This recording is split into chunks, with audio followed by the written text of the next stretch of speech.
You've seen them, right? In a meeting, at a party, that one person who just watches. They're not saying much, just taking it all in, and we usually write them off, don't we? But what if that silence isn't a weakness? What if it's actually a weapon? I mean, let's be honest. Our world celebrates the broadcaster. The person who's always got a quick opinion, a funny story, the one who fills every single moment with noise. We're trained to think that loudness equals confidence, and being quiet means you just don't have it. But what if that's all wrong? In this explainer, we're going to flip that idea on its head, because while everyone's distracted by the loudest person in the room, the real power, it just might belong to the quietest. Let's dig in and see how. Okay, so the first and honestly the most critical mistake we all make is how we read silence. We see someone sitting back, not saying a word, and we start projecting, right? Oh, they're shy. They must be intimidated. Maybe they're just not interested. But that assumption, that's a massive strategic error on our part. Because here's what's really going on. While the loud person is busy broadcasting their every thought, their plans, even their insecurities for everyone to hear, the observer is in pure receive mode. They're like a human data collection machine.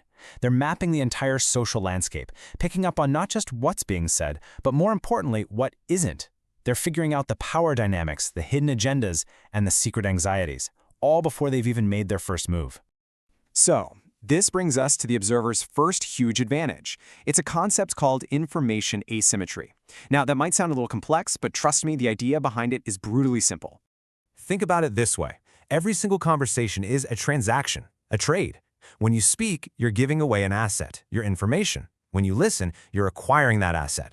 So the person who never stops talking is basically just giving away their most valuable strategic resources for free. They're bankrupting their own position, one sentence at a time. And this chart just lays it out perfectly. The broadcaster spends their info, and pretty soon, they become totally predictable.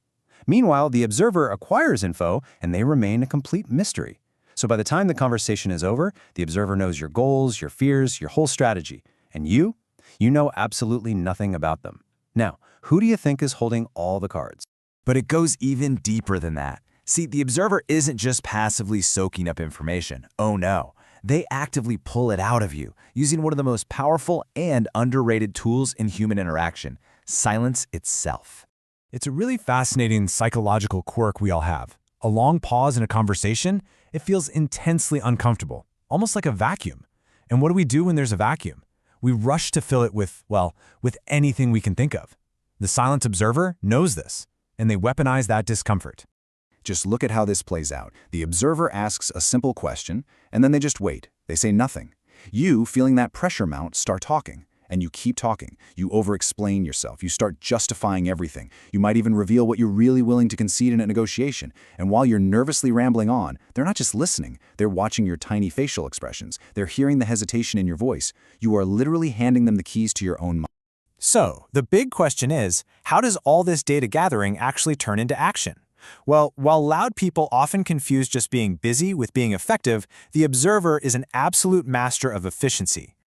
The silent observer doesn't waste energy on office drama, on performative work just to look busy, or on pointless arguments. They get that most of the battle is won before any action is ever taken. It is all about the prep work.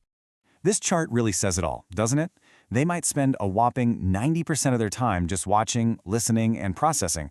But that final 10%, the moment when they finally decide to act, whoa, it is laser-focused, it's incredibly precise, and it often changes the entire dynamic of the room in an instant.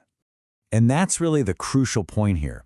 When the observer finally speaks up or makes their move, it is not some random shot in the dark. No way.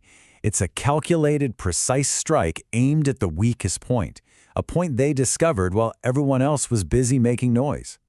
And that brings us to the final piece of the puzzle, and what might just be the observer's greatest strength of all, their psychological state.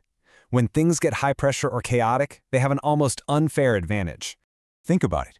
While everyone else is getting swept up in groupthink or panic or just the emotional heat of the moment, the observer stays detached.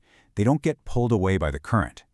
Now, this emotional control isn't about being cold or robotic. It's about seeing the emotional landscape of the room with perfect clarity, understanding it without being consumed by it. I mean, this visual contrast just nails it. As the emotional temperature in the room skyrockets into the red zone, the observer stays cool, calm, and collected.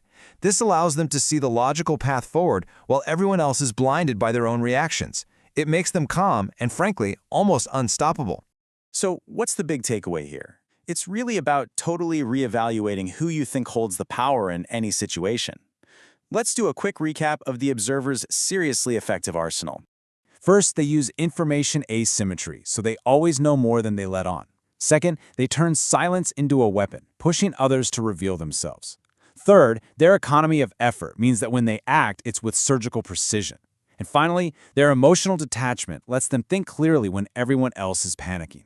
The quietest person isn't missing the conversation, they are mastering it. And that really leaves us with one final thought. The next time you walk into a room, just take a second. Look for the person who isn't talking and ask yourself, are they the one with nothing to say? Or are they the one who already knows exactly how this is all going to end?